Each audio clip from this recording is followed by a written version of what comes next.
What do we call Sunday? Sunday night, Sunday service? Yeah.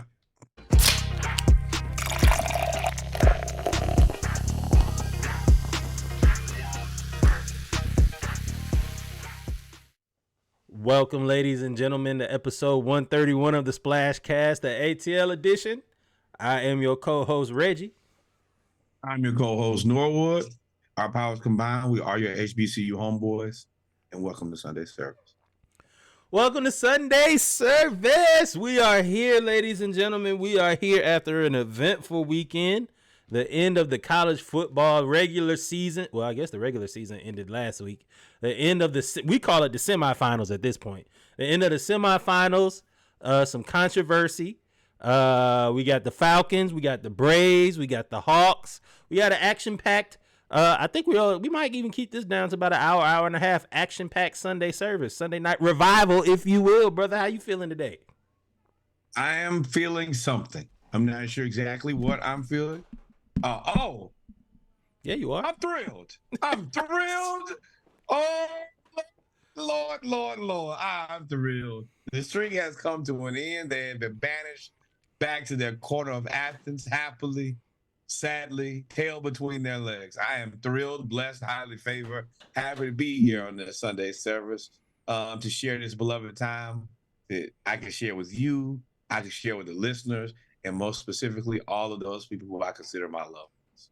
Let's do it. Y'all know on Sunday service we talk about the ATL Edition, the Hawks, the Falcons, the Braves, and as well as and that is our co-host, our third co-host, Kyriel in the background. We also do a live. We also do a live reaction. We also do a live reaction to Sunday Night Football where we have the Kansas City Chiefs playing the Packers, and the Packers are actually winning.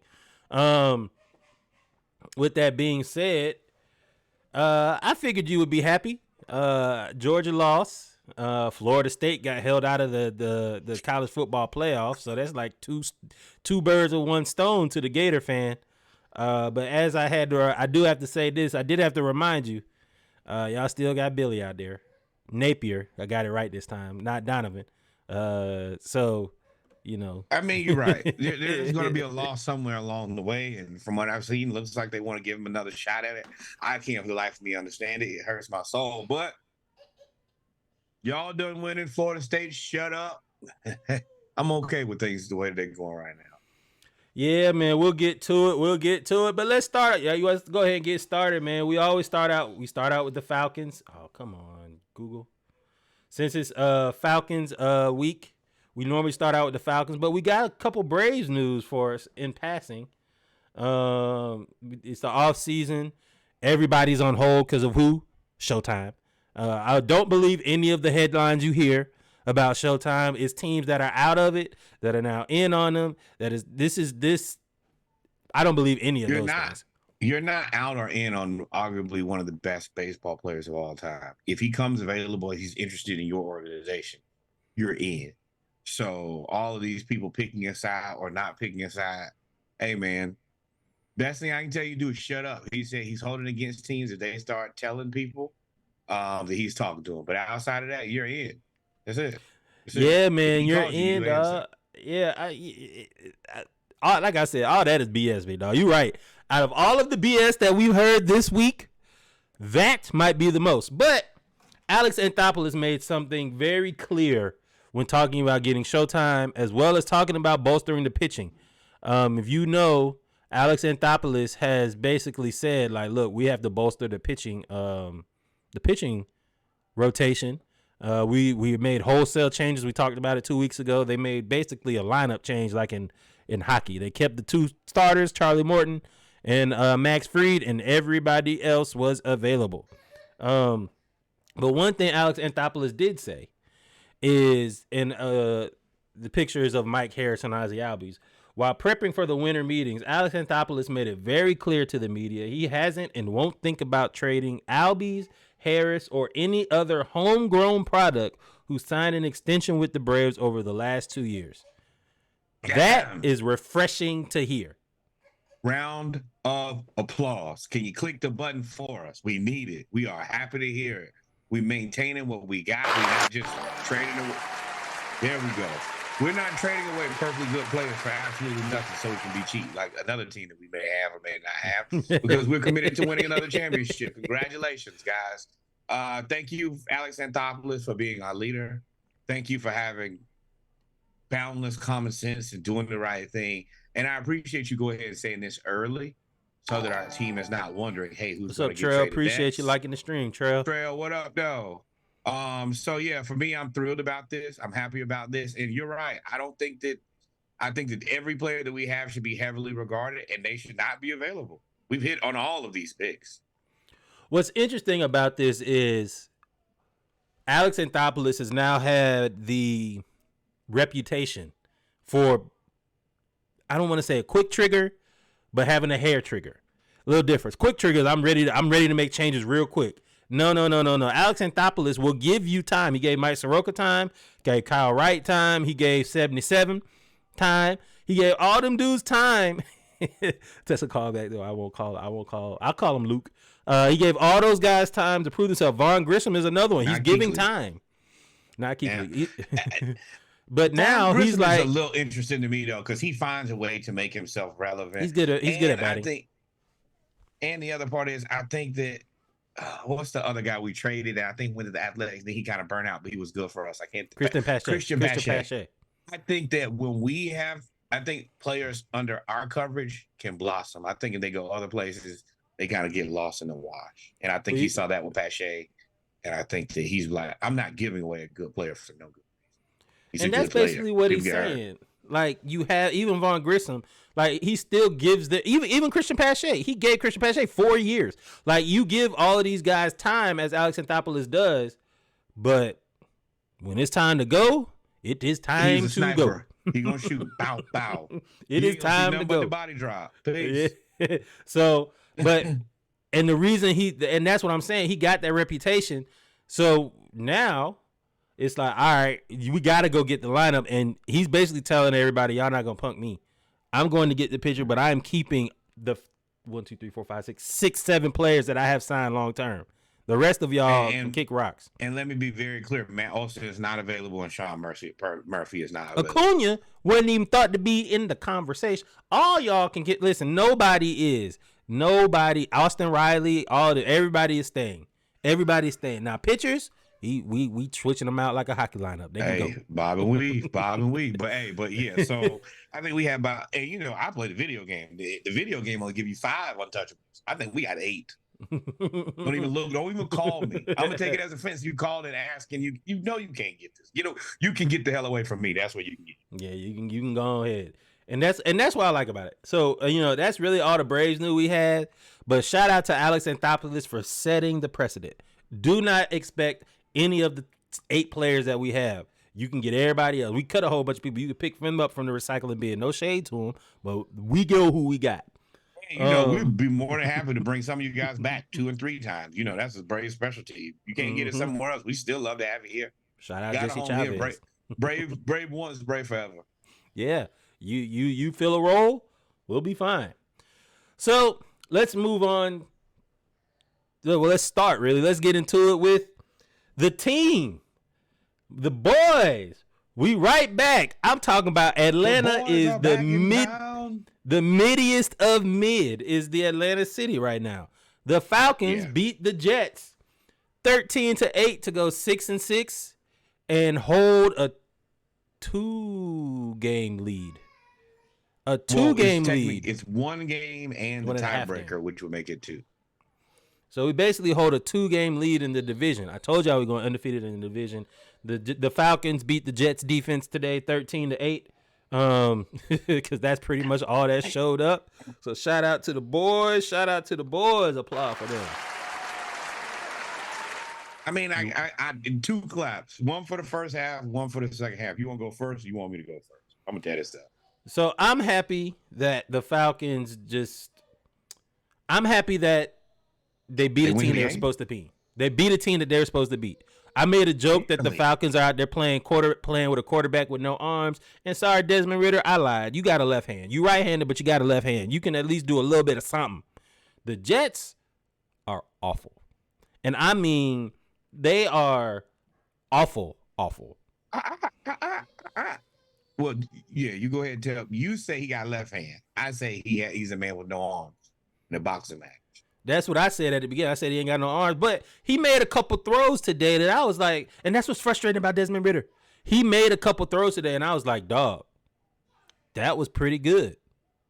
But then that's like 2 out of the 20 throws that he made, and the other 18 were just Kyle Pitts and Drake London should have had 100 yards receiving.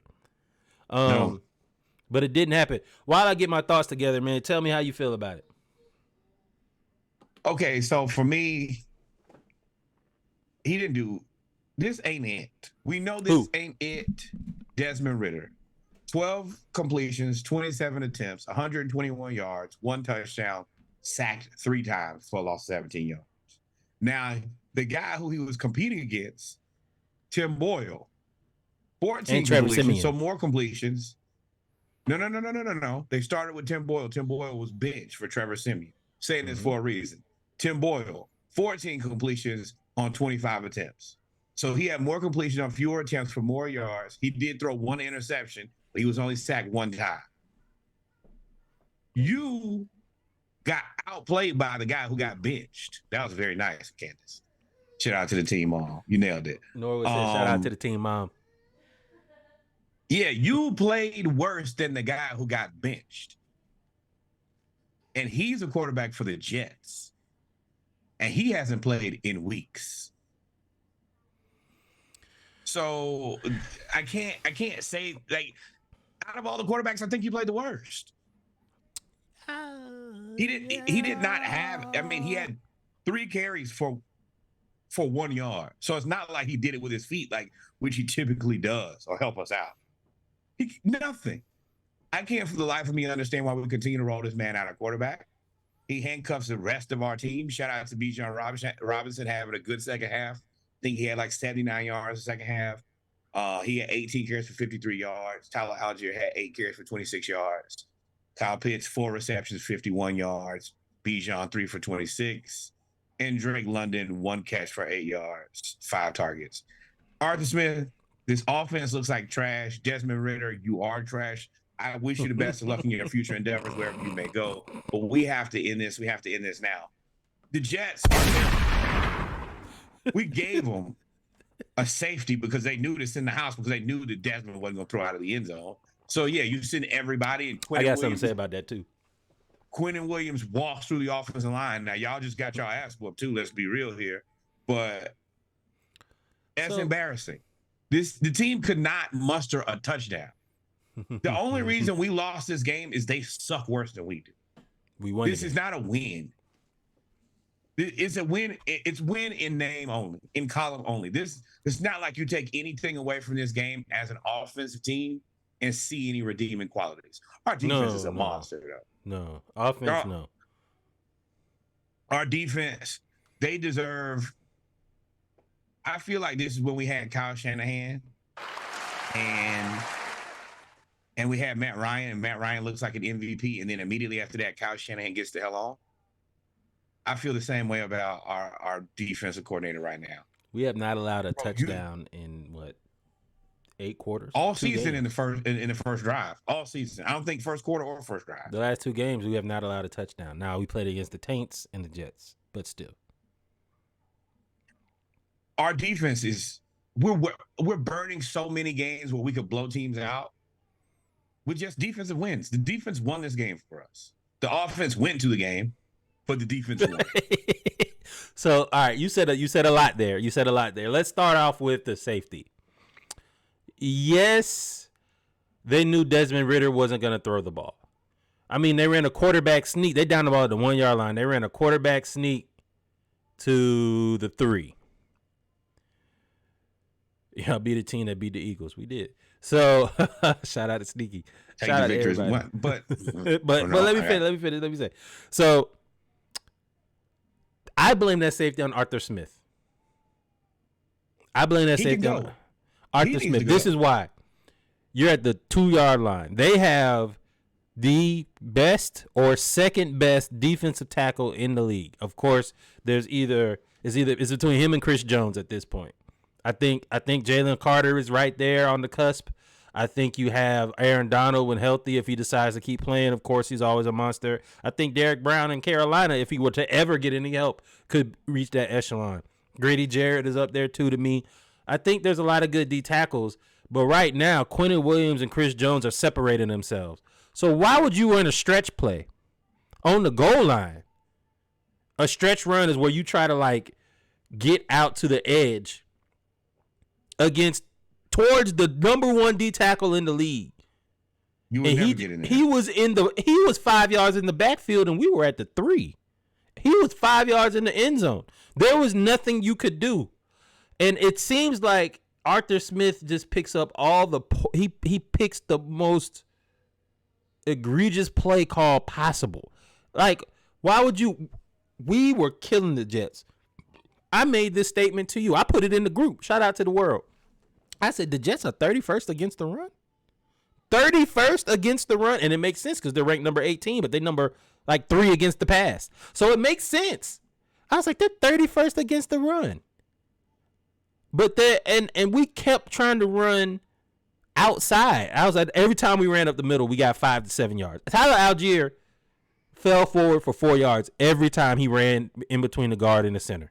Every single time. They could not stop it. Quentin Williams is great at penetrating offensive line. But he is I said the offensive line. I said offensive line. I didn't stop. So he's great. He's great at getting in the backfield. But when it comes to stopping the run, he needs a little bit of help. And it didn't happen. And Arthur Smith just refuses to call the correct plays. And then Arthur Smith seems to, as much as they talk about Desmond Ridder, and this is why I agree with you, why you keep rolling him out there. You don't believe in Desmond Ridder. The way that you're calling these plays and calling this game, you're calling the game to not have Desmond Ridder blow the game. He can't believe in Desmond Ridder because he knows his job. If he doubles down too much, he will get fired. And I think that's somebody's telling him, you can push the limit because your defense is going to get you there. Ryan Nielsen's doing a hell of a job, but don't you double down too far, big dog, because they will fire you. And I think that might have been Arthur Blank telling him like, hey, because he went ahead and gave him the vote of approval, like I'm not going to fire him this season. So I think in that conversation, you tell him like, hey, I'm promising you I'm not firing you. Don't make me look stupid. And what do? You make him look stupid every chance you get. That's like when you have a parent-teacher conference and your parents just ask you, hey, just tell me what you did. Don't have me up in the school looking stupid. And you lie. And you lie. So you can whoop my ass now. Then we can go in this uncomfortable meeting. You can whoop my ass. We get back to the house. I done got whooped 2 times. No. That's what I'm saying. Arthur Smith is unwhoopable. He's a billionaire. You don't do. My dad got more money than you, big dog. You keep talking, Mr. Funny Man. But buy this team. This frustrates me because we win these stupid games. We know that we're not getting any better. To me, it supports bad behavior and it gets us further and further away from a quarterback. That is the really frustrating part about it is we're going to win enough games. We're going to Atlanta Hawk this, honestly, where we win enough games to where people are like, okay, cool. But we'll be so far outside of it that by the time that Penix is available, he'll be gone. Jaden Daniels will be gone. Quinn Ewers ain't coming out anymore. You know, we're going to end up with Desmond Ridder again, or we're going to have to. I mean, the only other option I see on the table is Justin Fields. We're not drafting a guy, or we have to trade up. I don't know if I see Chicago getting rid of Justin Fields. I think they should. I think Chicago should start anew. I think they should start anew. But I don't know if the Falcons will want to pay what they're going to try to get for Justin Fields. Well, first of all, Trey Lance, put him back on the table. I'm desperate now. I'm back to DEFCON 12, 15, whatever you want to call it. Said Trey Lance. Trey Lance has Trey not done Lance, nothing. Colin Kaepernick. I saw Joe Flacco play better than Desmond Ridder today. Hell, call him and see if he's available. Jameis, I don't care. Now, I don't think that the Bears can keep. What's up, DJ? If you don't get a quarterback eventually, if you don't get a quarterback that works, and I think that Justin Fields is good, I just don't think that him and Chicago are going to work. So if they Chicago should start, they should punt. They should punt. Chicago definitely should punt. And see if you can get a reasonable return. Now, you're not going to be able to rob anybody with Justin Fields. That's just not life. But at the same time, leaving Justin Fields in Chicago is surely going to get everybody cussed out and get Ryan Poles fired. And if that's what you want to do, you want long con it, well, you know me, I'll wait till I have negotiations. Look, I ain't got no expectations no more. I'm in the fair clutch. That is the true point. I have nothing but time. I don't have a quarterback. My team plays like clowns. I'm concerned my defensive coordinator is going to find another job, which I think he should do for his own career. And San Diego. I also think that all of my good players are going to ask out. Because I'm going to tell you right now, if I'm Kyle Pitts and Drake London, I'm not doing this anymore. Drake London ran to the sideline like this. He had beat Sauce Gardner. Now, Sauce, he had gotten to the point where you should throw him the ball. And Desmond Ridder threw the ball so far over his head. He threw a corner and what's his name ran a post. And he ran back to the sideline like. And you see a guy like, and this is not a shot at Puka Nacua, but you see a guy like Puka Nacua who's flourishing with the Rams. And Drake London's like, I'm better than this guy. Yeah. You just need somebody to throw him the ball. That is a point that I started paying attention to, and we had our discussions about Cooper Kupp and who's throwing them the ball. Puka Nacua is a good receiver.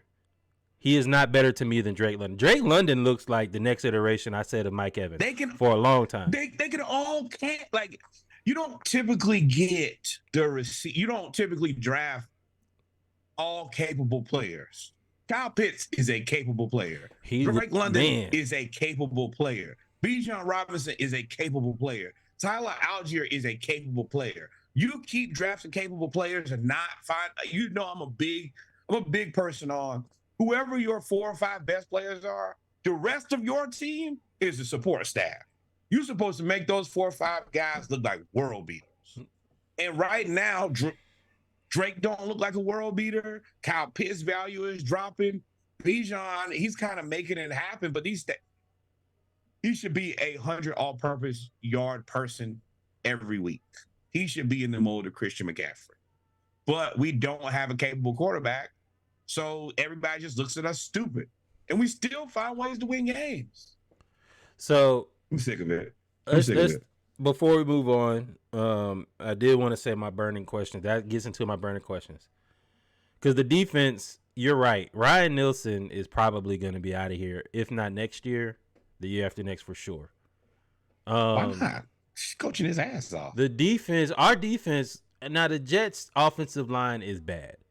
And the Jets' offense is bad. And yes, Garrett Wilson, for the most part, he played pretty well, but we lost A.J. Terrell in the first drive. Breece Hall and that's a fine for Breece Hall. He ran him over.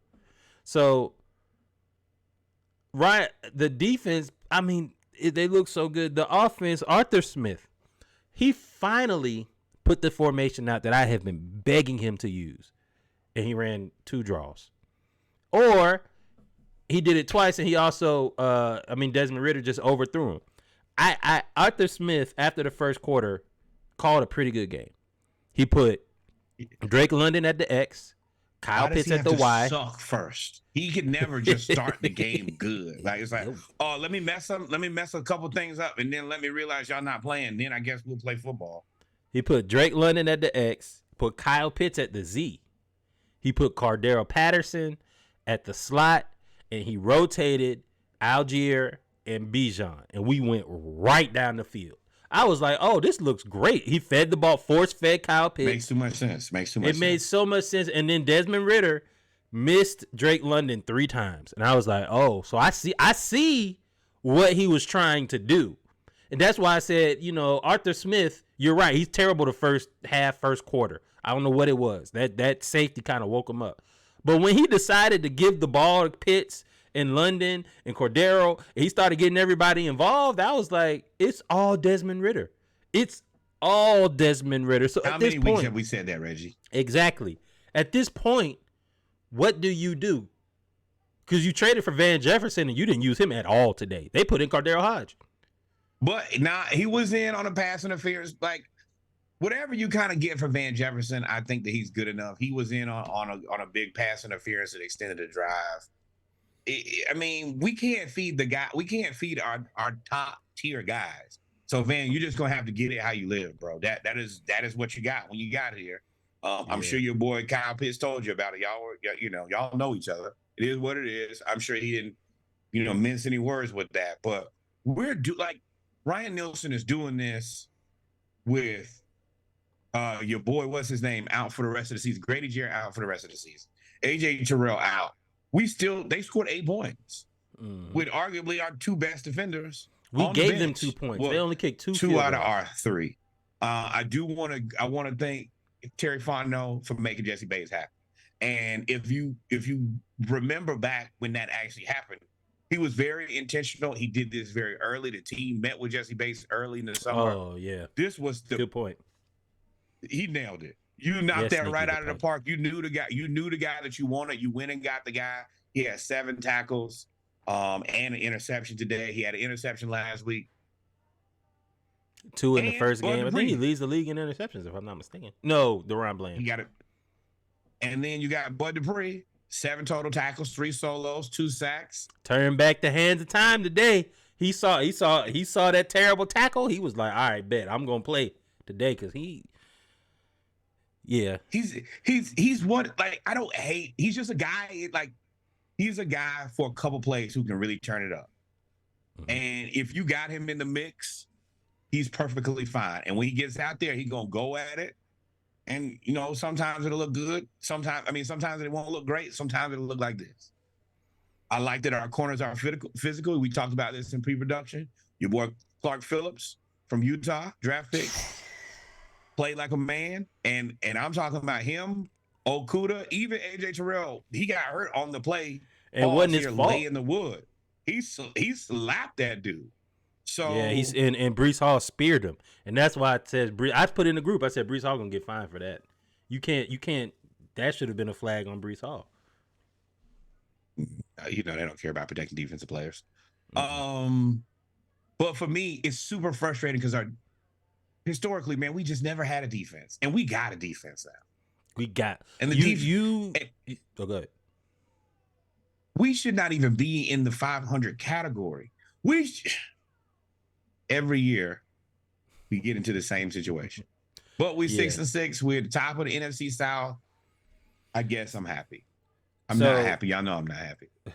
So you did. We also lost. Now, this is what I'm kind of nervous about. We lost Nate Landman, who has been like a jewel, because we ended up losing our starting running back. Our starting linebacker, who's been out for pretty much the whole season, Troy Anderson, with a torn pec.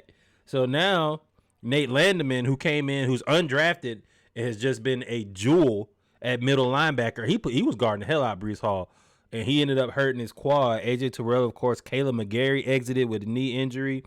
And he's really good at run blocking now. Pass blocking, he's still suspect. And then, of course, we got all these other guys that are hurt. Mac Hollins has been out for a minute. Quietly has kept Grady Jarrett. So you're right, even with all these injuries, Jesse Bates is like the best eraser out there. He had one misstep, and him and Okuda talked about it, and the next play he got a pick. And I was like, oh, well, at least you learn it. With all of that being said, go ahead. I give Bates a lot of credit because he's coaching out there. He's coaching his ass off. Mm-hmm. You playing with young guys. You're playing you're a new guy to the system, but Okuda is trying to get his life back together and try to show everybody he's a reasonable football player, which I think he's done this season. I think that he was a good enough pick. He wasn't Jesse Bates of a pickup, but fifth round pick he's worth it. He's definitely worth the fifth round pick. He's been a functional part of a good defense. That's all I'm gonna ask, bro. He got burnt today, though.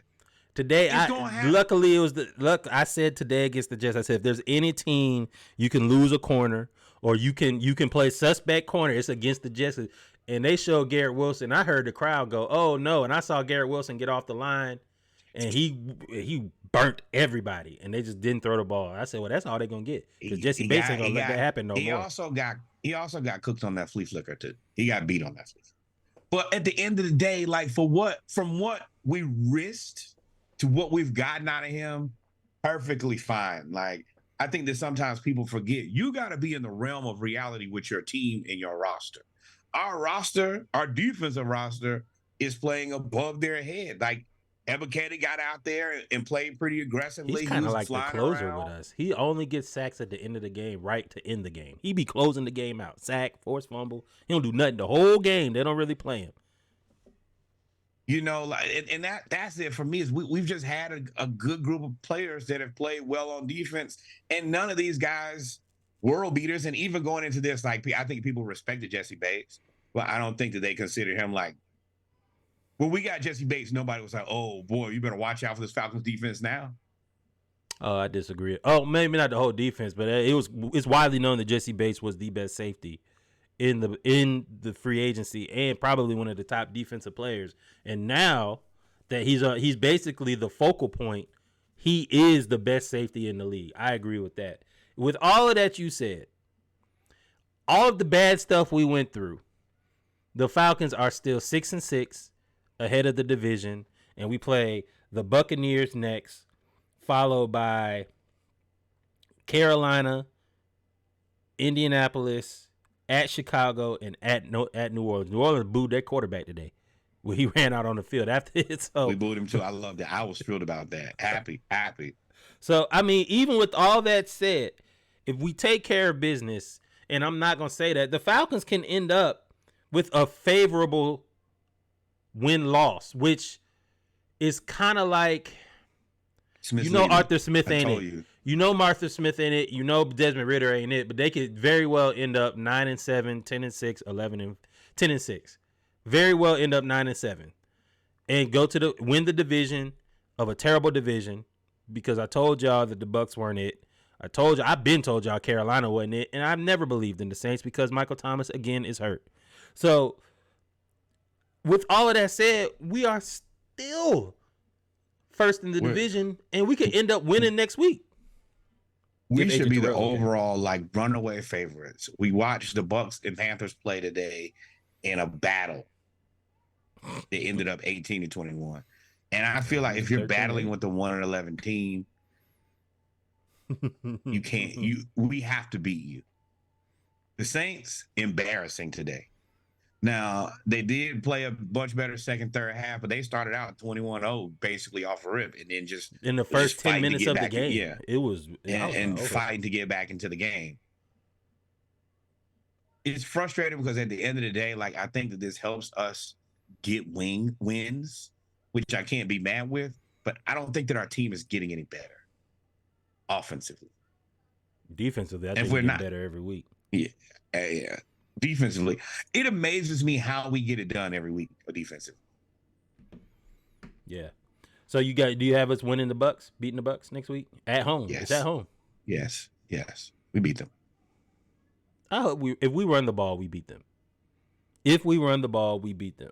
I think we end up winning the division. I told y'all we're going to go undefeated in the division, and we're going to be 9-7 or 10-6, and then we're going to go to play in the first round against either the Cowboys or the Cowboys or the Eagles. And we're going to get destroyed. We're a less fraudulent version of the Giants last year.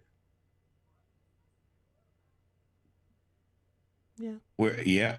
Where you looked at the Giants, I would say we're more like, yeah, you could say that. Yeah. At the end of the day, you guys are frauds. You're winning games, congratulations, whatever. And you know what? We might just be the Commanders. That's what I was going to say. We're more like Minnesota, but Minnesota actually was good and then shit the bed versus and Minnesota's best players were playing. Our best players are not playing. Our best players are visiting. They're watching the game like we are. There's no way if I'm Kyle Pitts and Drake London, I'm having a conversation with Arthur Blank. I'm done talking to the coaches. Either y'all are gonna get me a new quarterback, or I'm getting the hell out of here. And Arthur, I'll put you on the media invite. So I ain't snake you, but I'm going right above your head. This is my career. This is my family. Just letting you know, this meeting is happening. Just to let you know. Yeah. With the subject. I want to meet with your supervisor, dog. Dog, we good. I mean, you can be there. You can be on the fly on the wall. Now you're gonna shut up. The best thing you can do is shut up. All right. Because then I'm just gonna pull out the tape and I'm like playing. Look at that. Look at that. Look at that. Look at that. Look at that. Can't win with them. Can't win with them. Can't win with them. But ladies and gentlemen, that is the Falcons segment, man. We got us beating we beat the freaking the Jets. They basically was playing rugby. They ain't got no type of throw passes. And Aaron Rodgers, keep your ass at home. No need. Stop working out. Wait for them to get an O-line. Lay down.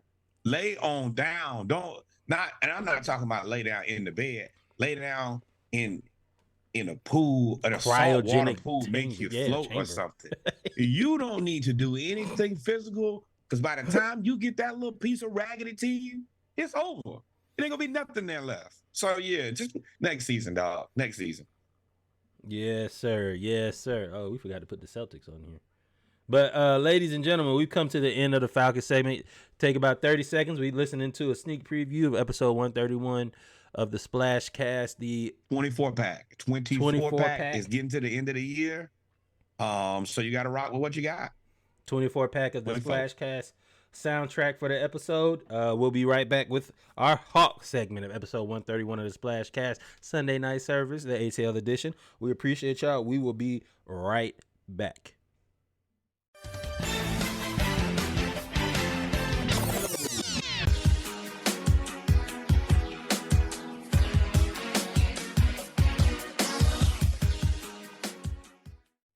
And we're back, ladies and gentlemen, with our Hawks segment of episode 131 of the Splash Cast Sunday night service, our ATL edition, where we talk about Hawks, Falcons, Braves, everything to do with Atlanta, and sometimes some burning topics that we have to talk about right then and there, as well as our Sunday night football live reaction, where right now the Packers are up 14-6 on the Chiefs with the ball going into halftime. Must be nice to have a real quarterback, Jordan Love. Congratulations. They were trying to trade him too. But, hey, man, I call this the city of mid this week anyway. The Hawks played 4 games last week, including Sunday. We played the Celtics, the Cavs, the San Antonio Spurs, and the Milwaukee Bucks. I think we talked about the Celtics last week, though, because we picked 3. It was 3 games this week. Cavs, San Antonio, Milwaukee, because I told you we was going to go one out of 3. And that's I told you we were going to go 1 and 2. Well, I thought I said I hope we go 2 and 2, which would be more mid. But we ended up losing to the Celtics. We ended up losing to the Cavs. We ended up losing to Milwaukee. We ended up barely beating the Spurs. The Celtics game, we won't go into that because I think you're right. We did talk about it last week. The Cavs, Donovan Mitchell, and I blame Norwood for this. Ever since Norwood said Donovan Mitchell is just another guy, he scored 71 points. He's gone out there. He has every time he plays the Hawks. It's like somebody told him. It's like somebody told him, hey, the Splash Cast said you're just another guy. He plays against the Hawks, and he destroys us every game. 40 points, 11 rebounds, 5 assists. They beat us 128-105, and they just absolutely demolish the Hawks. You think it's me, or you think it's the fact that he knows that our team doesn't play any defense, and I play a lot of offense, so this is my night to flirt? I think everybody know that. You know, we've all played teams before. You're like, oh, I'm finna go off. What? I know it. I'm better than him. Rec ball, you be like, oh, they got the kid that still eat glue. Oh, I'm about to score 70. Barbecue chicken, baby. I'm finna eat. I'm finna be in the newspaper. No, that newspaper. So I think that people know that we don't play any defense. We don't attempt to play any defense. I don't think that Quinn Snyder even he's basically Mike D'Antoni in it for all intents and purposes. We don't try to play the defense. We try to outscore you. You know you're going to get a career high against us, or you're going to have your season high against us. Donovan Mitchell gave us 40-something. Hey, San Antonio, Sochan gave us his career high. This is a man who is most notably known for just being the one-handed free throw defender. The Anthony Mason. Yes, one-handed free throw, aggressive young defender. 33. He was 33 career high 33 points against 11 rebounds. Well, I mean, come on, 12 or 14 with 3 or 3 from 3. He ain't never done that ever. But I guess it's the Hawks. You remember when Tom Sadaransky did? You come play the Hawks to get your career high, dog. We are your boosters. If you having a rough go of it, come on to Atlanta, State Farm. Just get on the court with us. We're gonna make you feel better. You're gonna score way more than you never scored before. And we're not even gonna try to stop you. What's the skirt? Go ahead. I knew we were gonna lose to Cleveland. We did. We got shellacked by them. I didn't. Oh, well, so let's start with Cleveland then, because I don't think. Yeah, the Cleveland game started off different. No, that's not the game. Never mind. I don't think it's the Cleveland game. Which game did DeAndre Hunter get hurt in? That might have been Boston. That might have been Boston. No, he played 40 minutes against Boston. Yeah, so DeAndre Hunter got hurt in the Cleveland game. He hurt his finger. Pulled a John Collins. Hurt his finger. He was playing really, really well. He was cooking Okoro and Donovan Mitchell and whoever was guarding him. Sucks. He was cooking them, and he was 1-of-1 from 3, and he was like 4 or 5. He got hurt, came back in the game. He was 1 of 6, 1 of 5, and he only shot 3-pointers.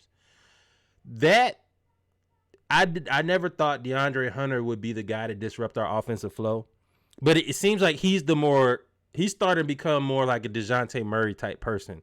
He took something personal. Them couple games where he against that game against the Pacers where everybody's talking trash about him, he heard it because he done been 24, 25, 22, 25, and then he got hurt. He's been our third most consistent player, and then we lost Jalen Johnson, so he definitely had to step up so he gets more shots now. But it seems falling apart without Jalen Johnson. Oh man, and I don't know what Capella has just. I don't know if it's confidence, but he had 14 and 9. DeJounte Murray, our backcourt is shooting awful. Both of them. Trey is shooting bad, although Trey has been playing. He scored more. He's gotten hot since this game, but both of them. Normally, DeJounte Murray was the guy when Trey gets cold. DeJounte's like, all right, I'm gonna pull us out the fire. Or when DeJounte is more like, okay, he's gonna have the all-around game, but the offense ain't there.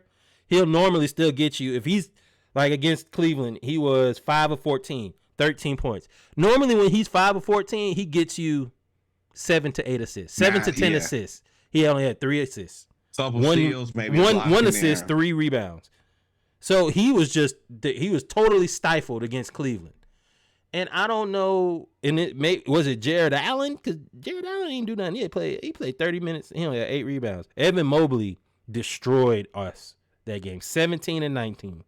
And Donovan Mitchell, 40 and 11. Those are 2 players that beat us. Anybody else do nothing? Those are like that. That's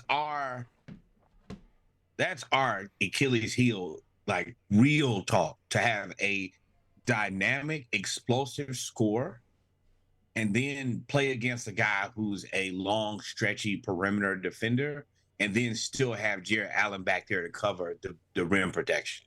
That's the reason that I think that Cleveland plays they play way below their team skill level. They shouldn't be fighting it out for us for like 7th, 8th place. And they find a way to always be connected right to us. If we're going to be 8, they're going to be 7. If we're going to be 9, they're going to be 8. They are the kid that's going to sit next to us every game. I don't know why, because I think that their players should be better. Why? I think they're built very similar to us. Very, very similar, actually. Yeah, minus Evan Mobley. Evan Mobley to me is He's it. He's what we would like. He's minus Evan Mobley. Maybe now. I think if JJ plays, that game goes totally different. I think I am a believer in Jalen Johnson, and I know you are too because we've been calling on him for 2 to 3 years. Jalen Johnson is one of those guys that bothers everybody because he's 6'9", but he could play the 4 because he can jump out of this world and he's strong, and he plays the 3. Hell, they played him at the 5. He could guard the 2. I think Evan Mobley, who out hustled Clint, and he's bigger than Okongwu, I think he would have played. I think JJ would have played different. I think Johnson, for all intents and purposes, is like great value Ben Simmons. Great value. Ben Simmons back broke again. Is it great value at this point?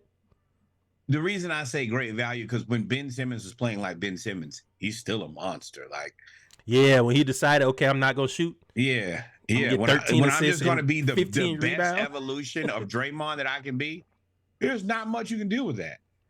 He's still gonna be able to get to the bucket enough. He still lacks the confidence to really go as much as I would like, but he's gonna rebound at 6'10", well. You should be able to dunk on everybody. He's going to get the assist that you have. He's gonna be the 9-9-9 guy to death, like triple single. But if you can 9-9-9 me every game, hell, DeAndre Hunter gonna get you 0 assists every game. So yeah, not this year. He about up to 2 now. He be swinging now. Pause. 2. Hey. I said pause before anybody said that. Wait, it's so bad. Number 1, 2 assists is terrible considering that's what you approved to. Yes. As a wing. But also he used the way you said, "Oh yeah, you know he's gonna be swinging." But yeah, I like Jalen Johnson, but I hate that our team has fallen apart because we lost our power forward. We could have. No, this is what we get. What y'all gonna do with Sadiq Bey? Y'all using 5 draft picks? You gonna pay him next year?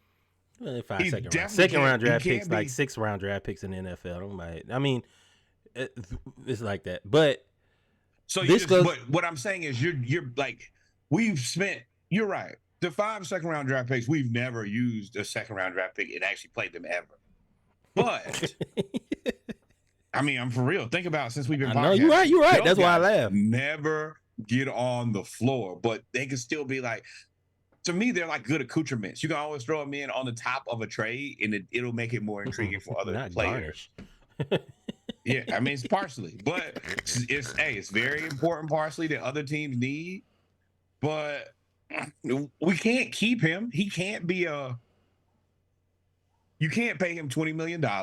He clearly cannot be a serviceable 4 if our 4 gets hurt. So what are we doing with him? Turnstile. He can't do nothing, dog. He is a He don't even attempt to play defense. But I think that it's a guy who we look at the trade deadline, we need to move him. I think that there are teams who could use him now. If you got, you want to know where he needs to go? Cleveland. He'd be perfect in Cleveland. Yeah, give us a Coro.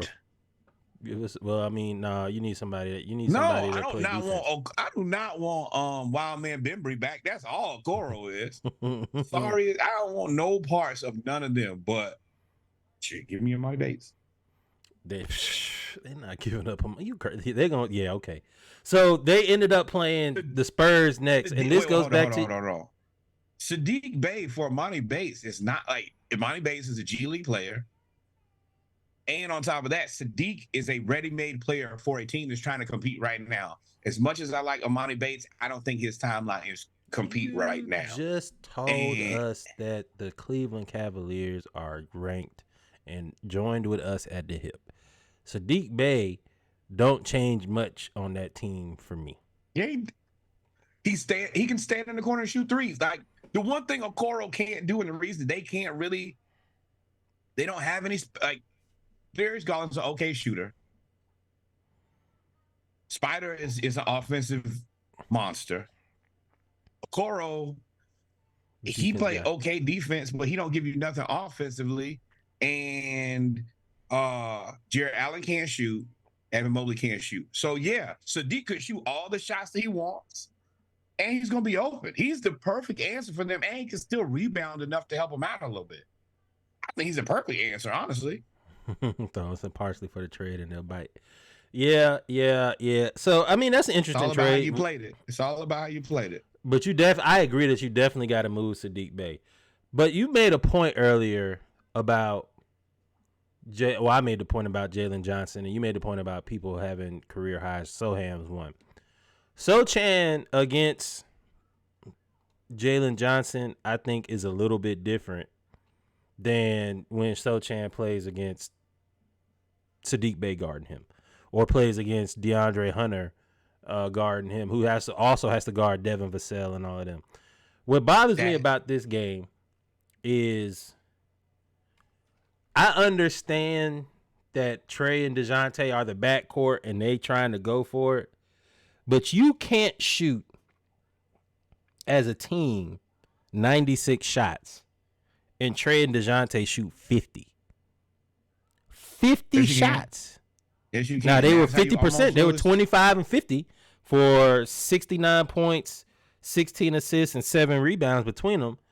But as a team to win, you can't have all this other offensive firepower with Bogey and I still don't understand why you're playing Wesley Matthews and Garrett Matthews over AJ Griffin. I still don't understand that. Sorry. Stupid. I still don't understand it. But and defensively, by playing those two and losing Jalen Johnson, all you have to do is just play a big lineup. Somebody's gonna get abused. It's either going to be, and most of the time it's going to be Trey because he's smaller, but even Trey is playing the passing lanes more, but you can't do nothing when you have to play either Capella and Okongwu together.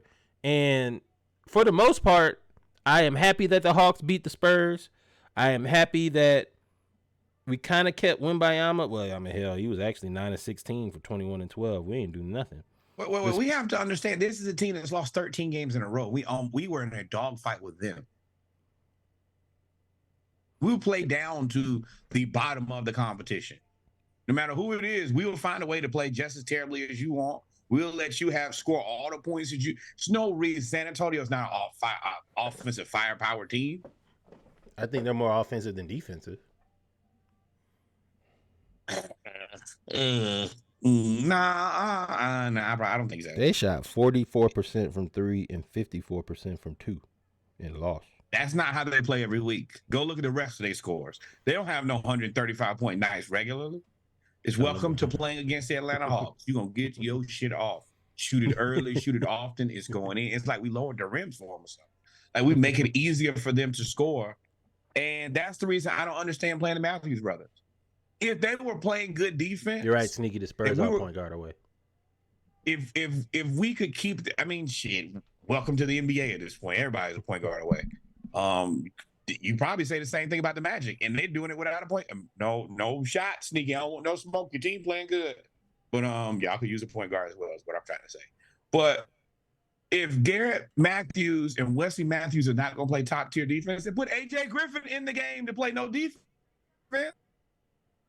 I can't understand I don't understand what any of my coaches are doing, minus Snicker. Snicker is the only person who seems to have any understanding of what a whole game is supposed to look like. Falcons just want to show up at halftime and fix it.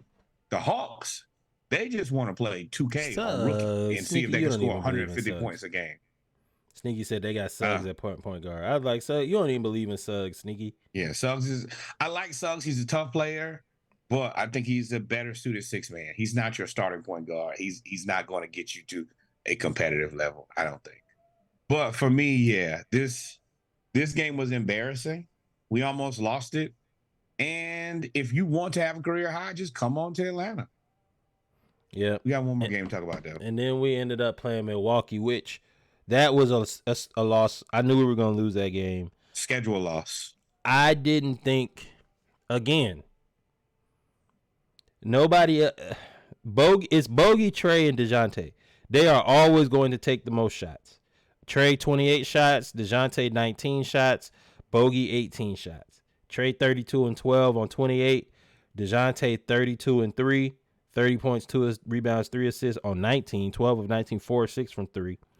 And Bogey, 14, 2 and 3. This is similar to Mike Bobo for me. Trey, you had other players hitting shots. You had DeAndre Hunter was 3 of 10. He actually won. But Sadiq Bey was 5 of 7. Okongwu didn't play a lot because he was guarding Giannis, but he played well. Bogey was hitting shots. But you decided to take all of the shots in the second. He took all of the shots. 28 shots, 5 of 13 from 3. I understand you were on a heater, but this was you rearing your ugly head talking about shooting and not getting everybody else involved. And everybody's like 32 and 12 assists. This is the typical Norwood game that Norwood talks about that I can't really defend. Yeah, he got 32 and 12, but he took 28 shots, and the 12 assists were to DeJounte. It wasn't to everybody else, either DeJounte or Bogey. And like when you play against upper echelon teams, you play against Milwaukee, you play against Philly, you play against Boston, you play against who's number 1 in the West? The Nuggets. You play against the upper echelon teams, you are not going to be able to one-man band your way to a W, or at least not a series win, especially not in the playoffs. You can do that in the play-in. You can't do that in the playoffs.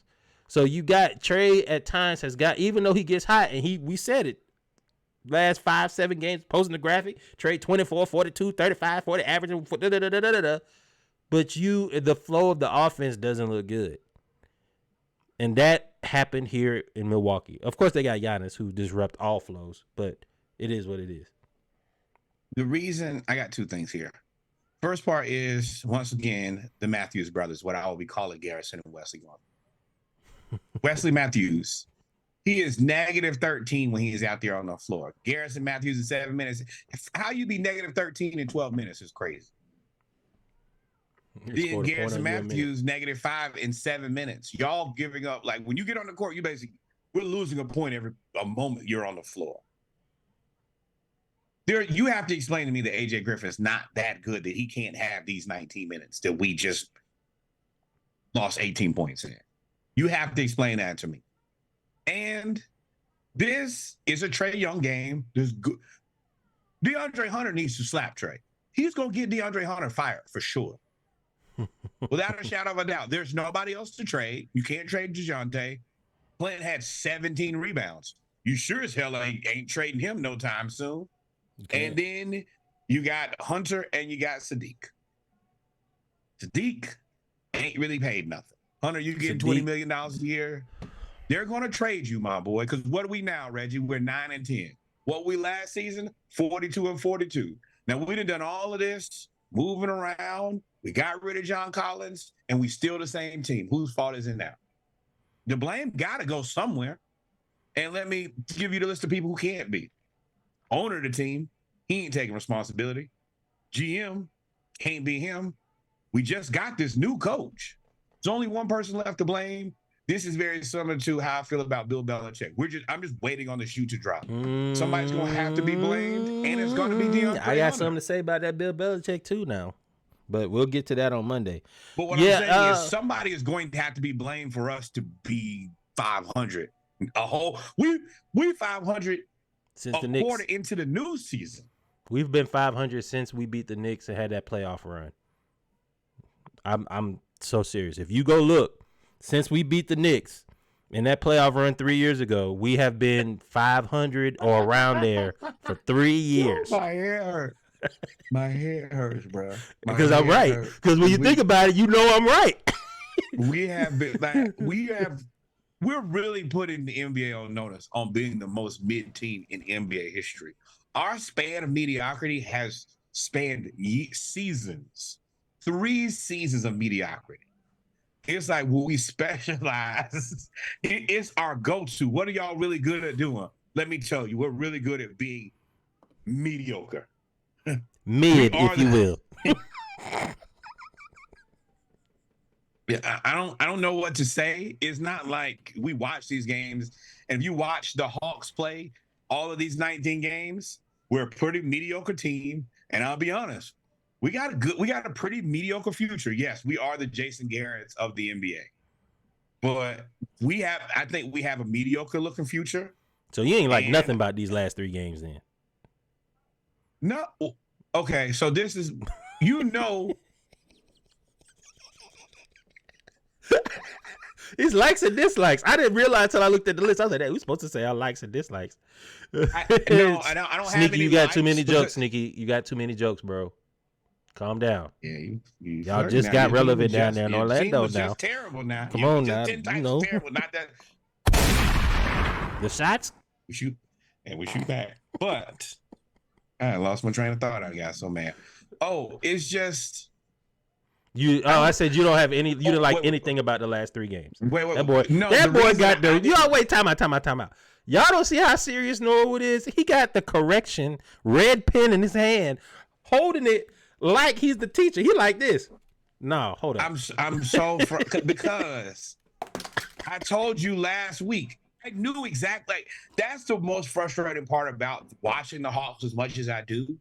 Is I know what they're gonna do before they do it. Then they do it, and then I have to come here and tell you likes and dislikes. I don't like any of it because I knew you were last week. I said we're gonna do what? We're gonna play 3 games, Reggie. We're gonna win 1 game. The game that we won was the game that I knew we were gonna win, and we struggled to win that game against that sorry ass team. Is not even attempting to win. They're trying to tank, and we were in a dogfight against them. The 2 other teams I knew we were gonna lose to. Yeah. So I'm up here looking at our schedule for this week. We play Brooklyn again, who we barely beat. We played them at home, and they are, they for games when you play teams in a short period of time or a short time window, they remember the last game. And that last game, Yes. Mikal Bridges went off. Trey, we're going back and forth, and Trey did the Selly. So that's going to be an intense game. Then we play at Philly. There's a few games that Joel Embiid will refuse to miss. Playing against the Hawks after he got embarrassed, he will never miss a game against the Hawks. I've watched it. He don't miss a game against the Hawks. And then that's it. Those are the 2 games because we played 4 games last week. We only got 2 games this week. So what are you picking for 50? I mean, excuse me, I have Freudian slip there. What are you picking as? What do we do against the Nets, the Sixers? We went 1-3 last week. Well, listen, we are mid. With us being mid, I think we beat Brooklyn. Puts us at 2-3, which means we have to lose to Philly. Then we play, and then it takes us to the following week. And I think somewhere in the following week, we make up the difference when we play Denver, Toronto, Cleveland, Detroit.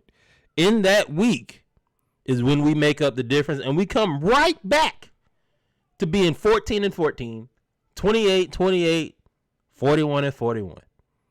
We're gonna be, unless there's a move, and I don't really know who, because there's very few players to me that you can even get. We passed this now. We passed this, whatever the standings. We ain't got no standings. We in the play-in right now. That's the standings. I don't know who you can go get that would change the dynamic of this team. And we're not making a move until somebody else makes another move first. Pascal Siakam doesn't change anything to me. Doesn't change much. He don't change much because Trey and DeJounte still gonna shoot 50 shots. Yep, they go Sneaky. We end that stretch on a 3-game winning streak. Yep, go 6-6. Yep. We are who I thought we were. We're doing what I assumed we would do. I'm not surprised, but this season I'm trying to take a more passive approach. I'm just watching, and I'm letting Quinn run this offense. Quinn's offense is shoot every 3 that you can shoot. They seem to be doing that. That seems to be. But that's the part that's crazy. Is no way. All right, y'all can call me a hater. I don't care. You have 2 wildly different coaches who are netting, oddly, the same exact results. Yeah, but for different reasons, though. But it's like, if you have Nate, who's on one end of the coaching spectrum, and you have Quinn Snyder, who's on the other end of the coaching spectrum, and y'all both 500 no matter who's coaching, then at what point is the coaching not? I can see if it was the exact same team and the exact same style of play, but it's different. We were mad at Nate, not just because of letting Trey run wild and do whatever he wants. We were mad at Nate because he wouldn't play the young players. Which I guess you could kind of say with Quinn, because he ain't playing AJ Griffin. Now that I think about it, so I mean, you might be right. Now that I talk it through, I mean, we right back to where we were. I don't know, because of the style of play that we have. I don't know how this gets better. I don't know who you can go get. Maybe y'all in the comments. Maybe all 13 of our viewers right now. 16. Well, hello, welcome. If it's spam, we welcome that too. Grew up on it, but if we had Vienna sausages, maybe, but I couldn't do that. But I don't know who you go get to make this team go from a 9th seed to a 4th seed. I don't know who you go get. Mr. of Nazareth, Jesus. If you don't got him in them sandals. But that's the reason I am an innocent bystander this season. I'm not getting nearly as emotionally attached to this team as I have in the past. I want to see how the GMs, I want to see how the coaches, and I want to see how the players react.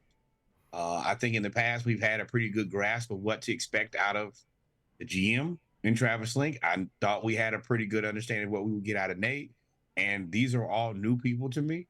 So I'm just learning and taking it day by day, but I'm skeptical. I'm big skeptic. Big skeptic. Sneaky said we should get a good 4. Bowl. Bowl is broken. I mean, he's a video game killer, but he can't play for the Suns. Well, I know the answer, but there's nowhere for him to start, and he wants to start, and I think his contract is too crazy. I know the answer, but they won't trade him to us either. Because tell me the secret. You could probably get him for somewhat cheap because of his injury history. Victor Oladipo, Jonathan Isaac. His contract's not crazy, but we have to give him Hunter. You think so? You'd have to give him Hunter. Yeah, I mean, well, number one, salary wise, we don't want to go into the cap. I don't know if I give him Hunter. I mean, he finna get traded. Let me tell you, if he get close to All-Star and we still 500, he's a traded ass. Well, then, yeah, you give him Hunter and you start Jalen at the 3. So Jalen and Jonathan Isaac is actually probably a pretty good defensive put combo. Jonathan Isaac at the 3. Put him at the 3. He plays at the forward. That's interchangeable. Yeah. That is it. Sneaky knew it. He knew we were coming for Jonathan Isaac. That's why I said, nope, leave him alone. Jonathan Isaac is the answer for what we want to do, but I don't know if he can hit the 3. He don't really hit the 3 help us out. That I mean, you would assume that his size will help. He'd be better rebounder than DeAndre Hunter, who's a negligible rebounder, and you would assume he would be better against bigs, but he's not going to be as offensively proficient. But would you play him with Okongwu? Would you bring him off the bench and bring him with Okongwu?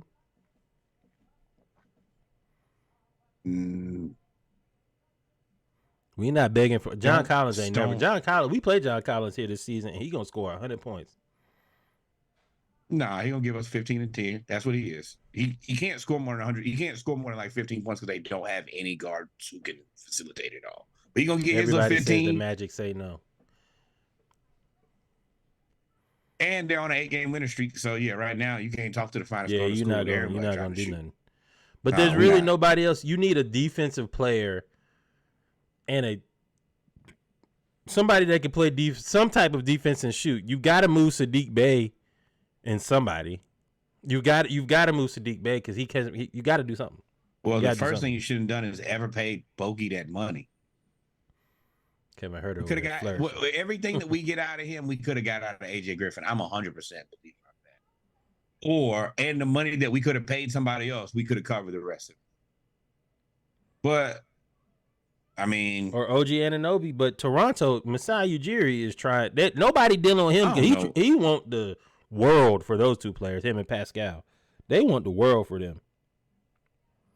They're not going to do it. That's the reason that nobody's going to make any trades right now is I think that until one of those big shoes drop everybody's kind of waiting because they don't want to spend their money and then not get a chance to get one of those guys. The OG Anunoby. I think OG Anunoby, Scotty Barnes, and Pascal Siakam being on the same team is interesting to me. And it could be. You know that somebody's got to go.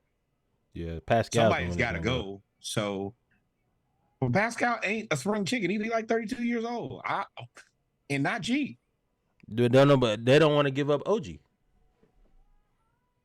I don't know what they're trying to do. They're doing something, but they ain't doing much. That's another team just middling away. So next week, I know that they want us to scout. The guy who they want us to have is Alex Caruso. I don't hate him, but how can we get him? That's not a bad pickup, actually. He's a great pickup. He point-ish, good defender. He can guard the 1 through the 3, and he can hit the corner 3. Positive vibes. I would like him as an addition, but what are we gonna give him? You'd have to give up AJ Griffin and Sadiq Bey and picks, more than likely, for that. I'm not giving you all of that for Alex Caruso now. I'm not giving you. They need to trade AJ Griffin, or they need to explain this. One of the two. Is he hurt or something? I need to have an explanation on why the Matthews brothers played instead of him. And from there, I will be a little. That's the only thing I can say, because otherwise it just looks stupid.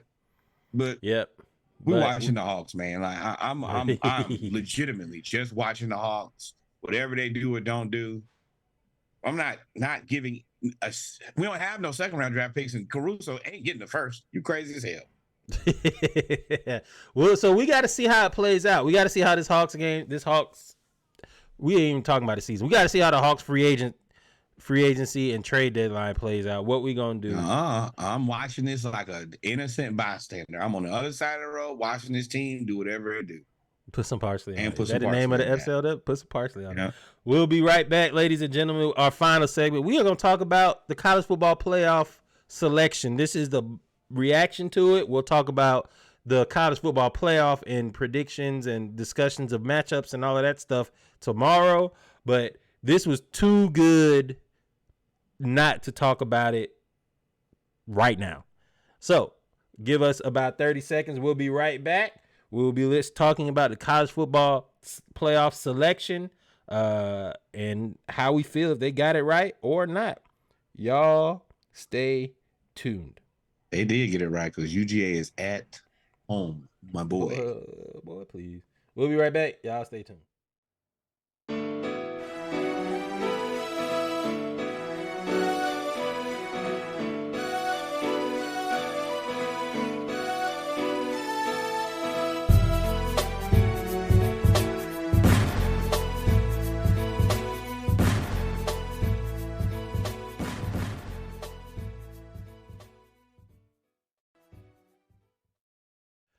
And we're back, ladies and gentlemen, with our final segment. I guess we'll call this our special segment, live reaction to the college football playoff selection. This is the last season of the 14 college football playoff. It's going out with a bang, man. Going out with a doozy. Going out with something for sure. So, as we know, you had championship weekend, which we call is like the semifinals, basically. You had the Pac-12 championship, Oregon versus Washington. You had Michigan versus Iowa. You had Florida State, Louisville, Alabama, Georgia. And you had Texas versus Oklahoma State. This was the percentages afterwards. We know UGA lost to Alabama. Texas beat Oklahoma State. Florida State beat Louisville. Washington beat Oregon, and Michigan just blanked Iowa 26-0. So at the end, the chances to make the college football playoff, according to ESPN College Football Playoff Predictor, said Michigan was 100%, Washington was 99%, Florida State was 97%, Texas was 55%, and Alabama was 42%, with Ohio State and Georgia basically at 4-3. They only held there because of their name. And it was basically between the 5 conference champions, which to me, this is what the committee wanted when you have 4 spots for 5 conferences. This is what the committee wanted. When all championship weekend ended, before the playoffs came out, who did you think was going to make it?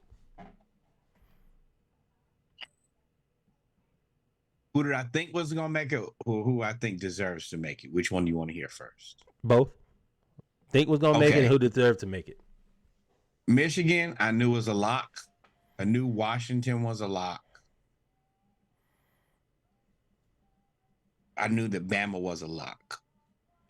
Wow. I thought that it was either Georgia or Texas. I knew that Florida State was out. Now, the reason I knew Florida State was out is because I understand how the committee ranks these things. They take into account if your players are healthy or if they're not, if your coach is available or if your coach is not. Now, there are 2 reactions to that. A lot of people don't like that. And that's fair to not like that. And I can understand how you could be like, you know what? That's really messed up. But you can't get mad with the committee for executing on the rules. The way that if that's how we're going to do it, then they picked the right teams ish. They picked teams that are okay. Now the teams that I knew that were going to make it, Michigan for sure was in there. Washington for sure was in there. I assumed that Alabama winning the SEC championship forced them, and I thought they would get Florida State because Florida State went undefeated. So, for me, I thought initially I was like, well, Alabama won the SEC. The SEC is the SEC. They should make it in.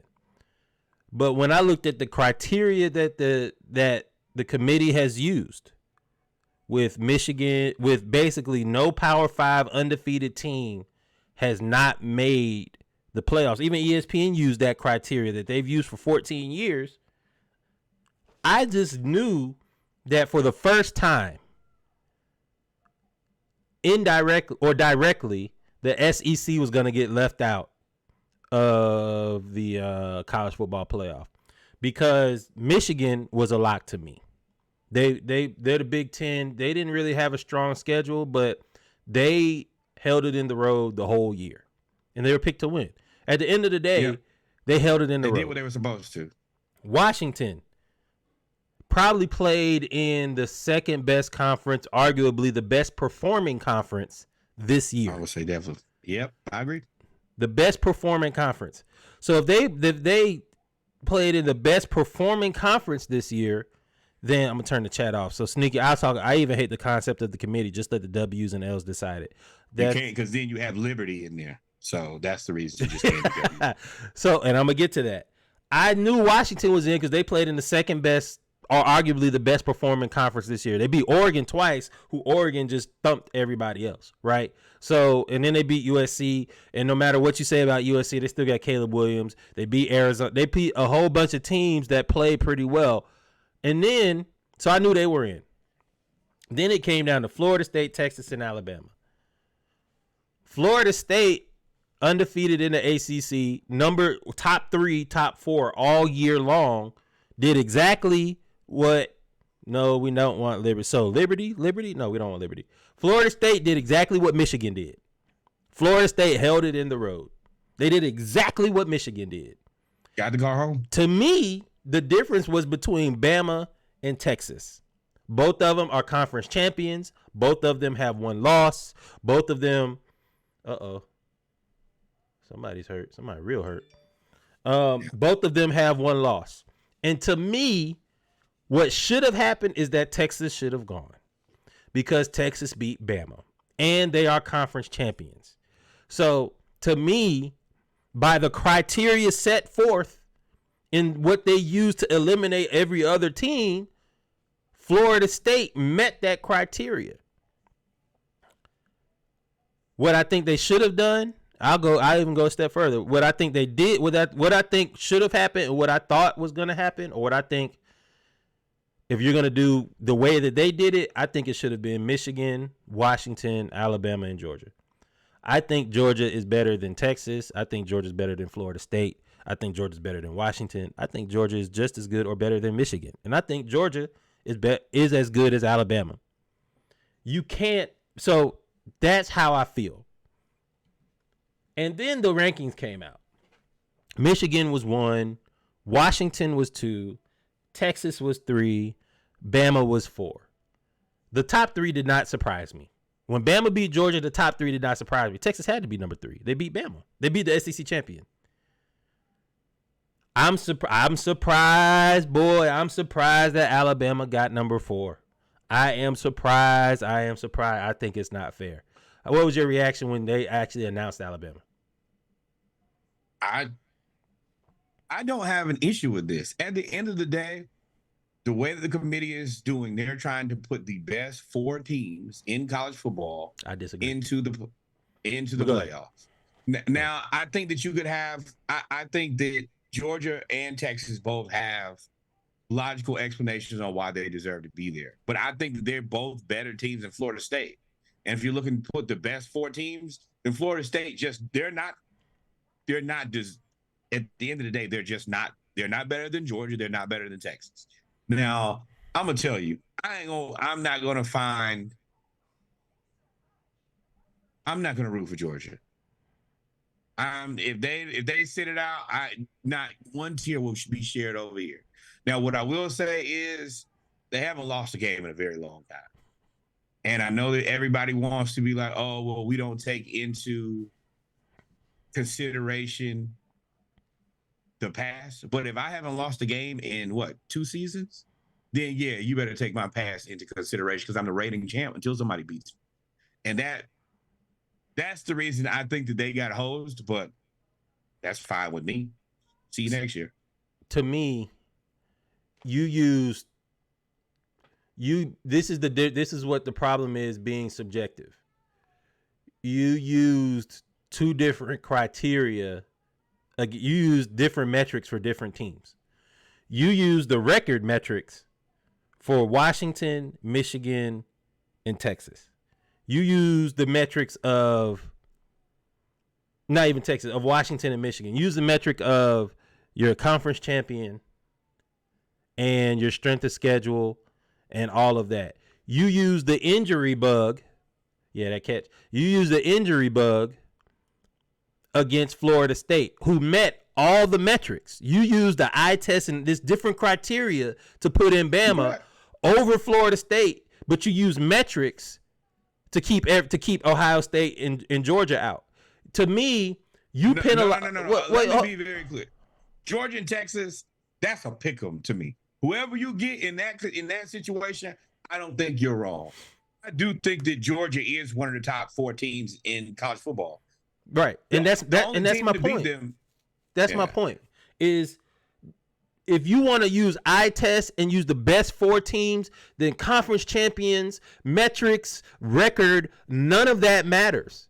You can't penalize Florida State and say that you're not the same team with Travis Booker and use that as an excuse. And I went back and forth on this what a catch. I went back and forth with this for a long time because y'all gonna tell me I'm being a homer and a sore loser and whatever, and that's not the case.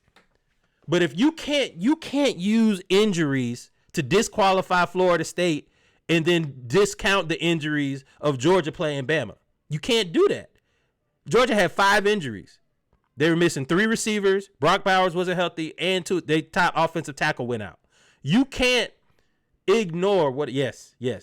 Christian Watson just mossed Fayetteville State. Williams from Fayetteville State. But what I'm saying is, you cannot use injuries to disqualify a team and then not use injuries in every other scenario. They picked and choose what method to use to justify picking the teams that they wanted. If you're going to use the top 4 teams, Texas, I love Texas, but they're not there. They're not. Georgia, to me, is a top 4 team. Hell, I think Ohio State could beat Texas. I think at this point, now, no discount to Texas because Texas earned it. Now, Ohio State, I ain't got no quarterback. The Texas earned it. But if you're going to pick the top 4 teams, You can't say I'm gonna pick the top 4 teams, but then use metrics to eliminate one of the top 14. You can't do that. To me, that's what makes it unfair to Florida State as well. This was never going to be fair. This is always my biggest gripe with having the 4-team conference was you were never going to get an adequate cross section of the best teams because you're just not going to have enough spots. Now we're about to go into a new era where we're going to do the exact opposite, and we're going to end up with some stupid teams in there, which does us no better. Like that, this needs to be an 8-team playoff, and until this very basic and clear situation becomes clear to the people who make the decision, we're gonna have to play this stupid game. Now we're gonna have 12 teams next year, and what Reggie's showing y'all on the screen is this would have been the hypothetical 12-team playoff, and you would have saw. Now these games would have been fire. Now this is where I will remove a portion of my logic. My logic and reasoning says we need to get to 8. But once they put the wonderful, nice-looking graphic here, I am all aboard all of these football games. Because what you think you're going to get? You're going to get Oregon versus Missouri, right? Oregon going to beat Missouri. Then you get Michigan versus Oregon, which I think is a very interesting game and maybe a game that Oregon wins. Then on the other side, you're going to get Liberty and Florida State. Even with Florida State with his the dude out, now that makes that an interesting game. Travis yes. What's his name? Jordan Travis. And I think then you give Liberty an opportunity to get, hey, all right, look at us. We went undefeated. We're going to play against a team who we want to respect us. And then they lose. We know they lose. But they feel included. We're not just not allowing teams in. No, go back. So then you will have Alabama and Florida State. And Alabama will be able to prove, hey, we're better than Florida State. Then from there, I'm not going to go through the whole simulation and go to the other side here where we have, hey, you end up with Washington, Ohio State, and Georgia and Texas, which is really ideally that's what you're right. That's what you want. But you're right. I think that 12 teams is too much. I still think it's too much. I think they should do it like the NFL. 8 teams. Do like 12 NFL. Teams is too much, but these first round games are interesting enough that they're like once, like now that I see it, it's a ticket you can sell. It's money. And as I understand that we're purists and we just want to be here for the games that matter, but you're going to be able to squeeze in an extra game that matters. For all parties, that's better. It's more money for everybody. Now, you're right. We should go right to the quarterfinal. But I see the money grab here, and we know sports is built on money. They're going to take that money every time. And you know what else you get here? You get a chance for Liberty to upset Florida State. That's what you really get. That's what I'm saying. Because Florida State's Jordan Travis is hurt, Liberty probably beats them. To me, I think Liberty gives them a game. I don't know if they beat because Florida State's defense is for real deal. They are for real. Now, but even if Liberty, I don't think that Liberty is better. Liberty ain't better than Louisville. Hell no. Okay. Look at that, right on time. But yeah, Liberty not better than Louisville, so I think they still lose. But then you gave them a shot. You get, hey, you see me. These non-Power 5 schools that don't get the respect, the UCFs, they go ahead and get their ass whooped just like everybody else. Come on in and get stomped out. And what that's going to do is another Jordan Travis going to happen just in the first round. Jordan Travis going to get a bad game. They're going to be stomping out Louisville or Cincinnati or James Madison or whoever else, the Raging Cajuns of Louisiana, whoever else they are, and somebody's going to get hurt. And they're going to be like, well, dang, well, why you even playing? Why y'all making them play them sorry teams that it was up 100-0? That's what I see happening. Well, I mean, the same thing with Texas. They played Quinn Ewers. They were up 42-14. Quinn Ewers went out. And I'm like, why did y'all put him back in the game? Are you trying to, like, get him hurt? Because the game is clearly in hand. There are no – well, I guess you did need the style points because it literally came down to – can you show you already showed the percentages, right? That's the part that I think that would have upset me the most is 97% chance of making the playoffs. And somehow you fall into the 3% where you don't make it. That is heartbreaking.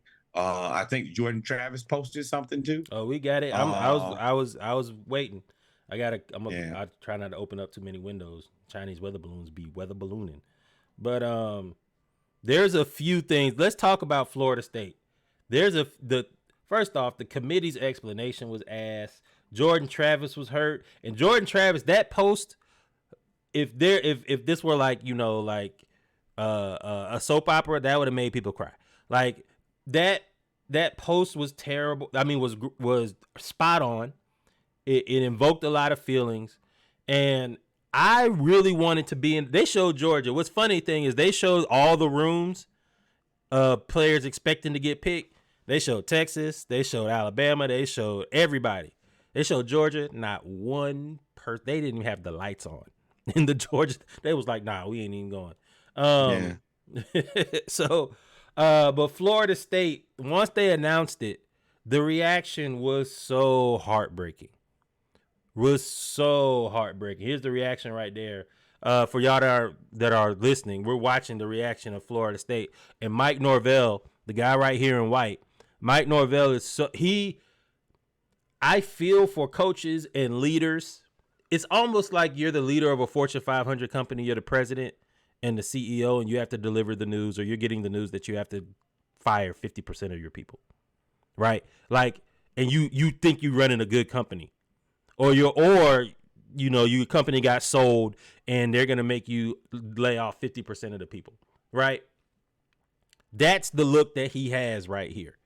It's so sad, and he has to figure out a way. And you can't even respond like you want to respond. You can't kick nothing over.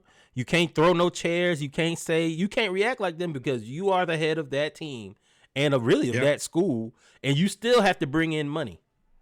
So he's sitting there, and he takes a moment, and he just sits there. And he sits there, he's tight, and then he stands up, and he looks, because players start to leave, and players get emotional. And rightfully so. Like, I'm not going to sit up here and say that I have my opinions of how good Florida State is and not good without their starting quarterback. But I'm also a reasonable, logical human being. It's no way that you can tell me that we went undefeated and because my quarterback's leg was broken that we don't get into the playoffs. That's heartbreaking. And I feel bad for him as a leader to have to talk to his team. I can't even imagine how Jordan Travis feels. Hey, I did everything within my power. I literally put my leg on the line for this team, and it's broken. And now I can't play. But not only can we not play, now we're like my team can't even compete in the championship because I gave them everything I had. To that process, this is so true. That Isaiah Thomas talking about, I don't know what about the dream team fits this situation so perfectly. It fits it so perfectly. This is bad. And this is what Jordan Travis tweeted. Devastated, heartbroken, and so much disbelief. I wish this the line that I was sitting there like, ooh, when he said, I wish my leg broke earlier in the season so y'all could see this team is much more than the quarterback. I was like, it's rough, yeah. That's like when you realize you spank your child for something that really just should have been a punishment. Like, it's like, ooh, and the kid don't forget it. Like, it's like, ooh, 13-0. Sticks with the kid for the rest of their life. 13-0. The roster matches up across any of those top 14. On defense, I don't disagree. On defense, they are dead and running the ball. They just can't throw for nothing. And they got good receivers, now that I think about it. Yeah. And that's going to be my next thing is, all right, well, you're out. And, I mean, it's a little tricky because you still get to play Georgia, which is going to get you, I mean, it gives you an opportunity to get good tape in a game that matters. But I'm going to be honest, if I'm a Georgia standout or I'm a Florida State standout, if I'm Keon Thompson, I'm not playing. That was my point. For what? Why you? First off, I got two things to say about that. So you got the New Year's 6 slate, Missouri versus Ohio State. Think that's going to be a good game. Although Marvin Harrison Jr. is not going to play, so it might not be. It's a come up game for Missouri. Ole Miss, Penn State. I think both teams play in the Chick-fil-A Peach Bowl because they both got something to prove. Georgia, Liberty versus Oregon. Oregon's going to beat them by 1,000. Michigan. Dan Lanning is going to take care of all of his frustrations on Liberty University. And then you have the college football playoff. But yeah, you're right. Oregon's going to destroy them. This Capital One Orange Bowl of Florida State, Georgia, you might as well call that the disappointment bowl. If I'm Florida State, Me personally, speaking from somebody that's not a coach, head of an organization, head of an athlete, nothing. You're not going? I wouldn't play. I'll go down there with my practice squad. All my walk-ons. I play walk-ons whole game. Y'all get y'all burned. Get y'all some scholarships somewhere else. Because I know some of y'all going to enter that transfer portal. Everybody that wants the transfer portal, this is your chance to get the tape. If I'm Georgia, I'm disappointed. But this how Georgia did it in the Sugar Bowl when we lost to Alabama in 2019 against Baylor. Yeah. They played all them rookies. The only thing I'll say about Georgia is you can't be that mad. You didn't get cheated. You lost. Yeah, you had one final game to win. You could take care of this, and then there not be a problem here. All of this doesn't happen. All of this doesn't happen if Georgia wins. If Georgia wins, Florida State's in, Georgia's in, Michigan's in, Washington's in, Texas is out, Alabama is out, and none of this matters. If Georgia wins, that's the only thing. At the end of the day, I do think that Georgia, and it's a tough loss. Losing by 3 points to the number 4 team in the country if you haven't lost in 2 years, that's tough. But at the end of the day, you know what this is. You've been around this long enough to know you got to take care. If you don't take care of the business, then the business will take care of you, and that's what happened this time. And this dude's name is Boo. Is it Boo? Boo Corrigan. Boo Corrigan says this was his explanation. Chairman of the College Football Selection Committee. This was his explanation. Is a different team than they were through the first 11 weeks. Coach Norvell, their players, their fans, an incredible season. But as you look at who they are as a team right now, without Jordan Travis, without the offensive dynamic that he brings to it, they are a different team. That's the shittiest explanation you could give. I'm going to let him keep going. But and the committee voted Alabama 4 and Florida State 5. Florida State. That is so shitty to me. You're penalizing a team for the quarterback getting hurt after they met all the criteria, dog. That's not fair. That's not fair to me. That's not fair.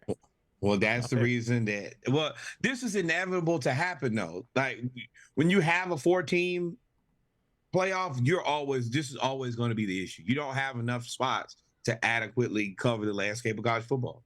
So that's the reason we're at 12. Now, 12, I think, is too many, but this is a byproduct of not doing this right the first time. That's what this really is, more than anything. We've had multiple cases. Did you see FSU's AD? Oh, yeah, he wrote a scathing letter. He destroyed. He was upset. Also, I don't know if this is going to play, but this is Michigan's reaction to getting Bama.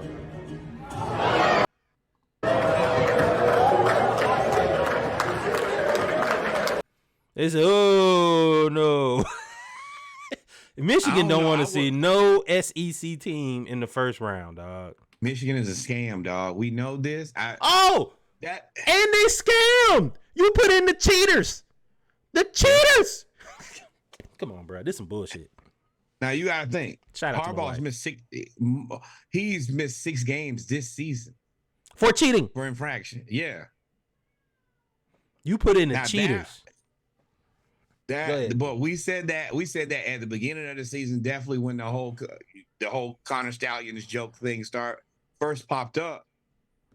We knew this was going to be a problem. They were going to play well enough where it was a high chance that they were going to have a chance. They were going to have a shot because of their schedule. As long as they beat Ohio State, we knew they were basically in there. Which isn't fair. That's still not fair to Florida State.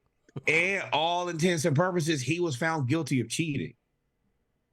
That's the part for me. You suspended him, you fired Connor Stallions, you did all of that. So you're basically saying that, hey, he was committing these infractions. If he did, then that would not sit well with me. But no, Michigan not gonna beat Bama. Bama gonna beat the brakes off of them. And then I think that I don't think so. Milroe can't throw, man. I don't think they beat Michigan. I don't think they beat Michigan this year. I think Michigan. Oh, okay. This is what's gonna happen. Michigan. Shout out to Greg Sankey the Don too. Greg Sankey he's still gonna get 2 SEC teams in there regardless.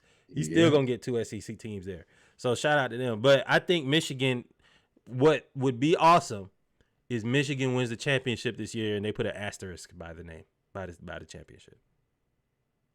No, I've changed my position on Washington versus Texas. I think that's actually going to be a really, really good fantastic game. It's going to be a fantastic game. 49-47. Defense, I mean, disappeared. I would rather see Penix win it, but I think that Texas has a very good chance. Hey, the new number 7 they have, Robinson at Texas, he ain't Bijan, but he ain't no slouch either, boy. They keep finding him over there. They got a lot of speed on Texas team. I'm interested in that, but yeah, I think Bama rolls Michigan. I think the Nick Saban is going to try to. Now he done got his swagger back. He done got his confidence up. He done beat Curb. Oh, he trying to curb stop Michigan. And Michigan, to me, is a scam. They tried to make J.J. McCarthy into this quarterback that he ain't. No, it's a defense. But defense ain't going to score enough points. I will say and we'll talk about this tomorrow. There's a lot of storylines.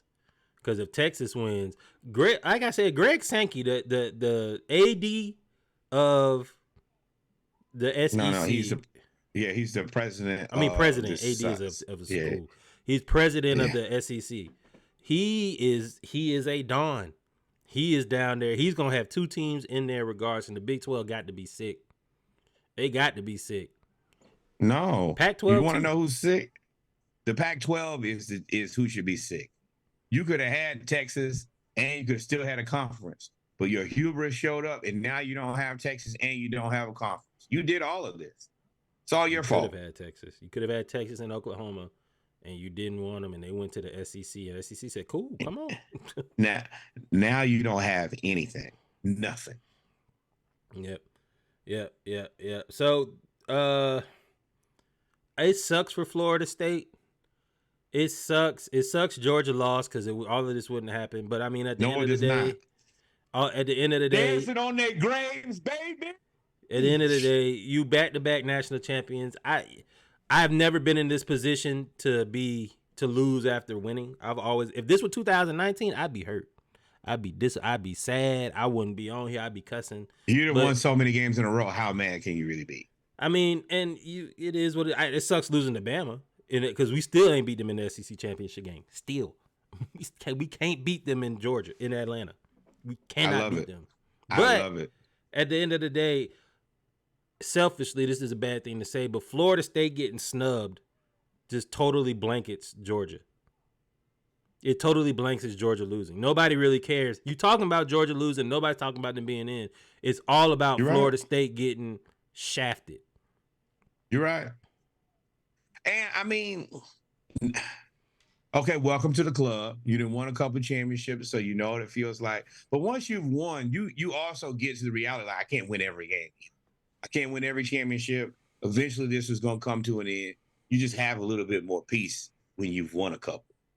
No. Well, I have peace because I've been saying all year, I said, this is the year you better get them. Because they got the number 1 class for Bama has had the number 1 class the last. I mean, they got some boys coming in the next 2 years, especially I said, this is the year. Now, we'll talk about it tomorrow. Mike Bobo he turned into Trey. He went right back to who we knew he was going to be after all this whole season. And I was like, he sweep right, sweep left. Bama was sitting there. They had 9 people outside of the hash mark in a tackle, and we ran a sweep. And he said, Sneaky said, Norwood, you don't have peace. You have Billy Napier. Lord, Sneaky. Oh, no. Now I'm back on the other side of it. I can be realistic. My team is in a I don't know. All of my teams are dysfunctional, high level dysfunctional.